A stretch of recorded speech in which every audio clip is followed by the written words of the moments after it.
এই মুহূর্তের আরও একটি বড় খবর, চরম উত্তপ্ত আরজিকরের মেডিকেল চত্বর। কিন্তু কেন, কি হয়েছে? আরজিকর মেডিকেলে থ্রেড কালচারের অভিযোগে শুনানি এবং শুনানি চলাকালীন উত্তেজনা এতটাই যে পরিস্থিতি নাগালের বাইরে চলে যায়। আপনাদের জানিয়ে রাখি যে থ্রেড কালচারের বিরুদ্ধে শুনানি চলাকালীন স্লোগান দিচ্ছিলেন জুনিয়র ডাক্তাররা।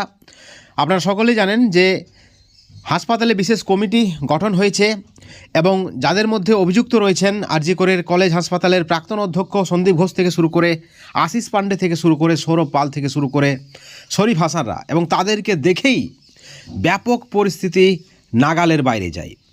দফায় দফায় উত্তপ্ত হয় আরজিকর। অভিযুক্তদের ধাওয়া, জুনিয়র ডাক্তারদের ছোড়া হয়েছে ডিম, যেমনটা কিন্তু খবর রয়েছে। একেবারে কেন্দ্রীয় বাহিনীর সামনেই ধাওয়া করে অভিযুক্তদের ছিনিয়ে আনার চেষ্টা করা হয়।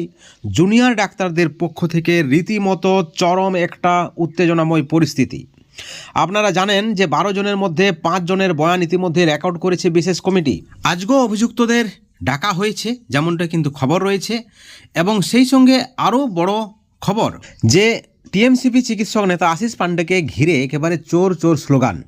আশিস পাণ্ডে ছাড়াও সন্দীপ ঘনিষ্ঠ সৌরভ পালকে তদন্ত কমিটি জিজ্ঞাসা করেছে এবং আজকে সম্ভবত বেশ কয়েকজনকে ডাকবে, যেমনটা খবর রয়েছে। শনিবারও বেশ কয়েকজনকে ডাকতে পারে, এমনটা খবর রয়েছে। প্রাক্তন ডিন বুলবুল মুখোপাধ্যায় থেকে শুরু করে মেডিসিন বিভাগের প্রধান শান্তনু বন্দ্যোপাধ্যায়ের বিরুদ্ধেও কিন্তু অভিযোগ রয়েছে। আপনাদের জানিয়ে রাখি 13 জন ফ্যাকাল্টির বিরুদ্ধে অভিযোগ রেসিডেন্ট ডক্টরস অ্যাসোসিয়েশনের।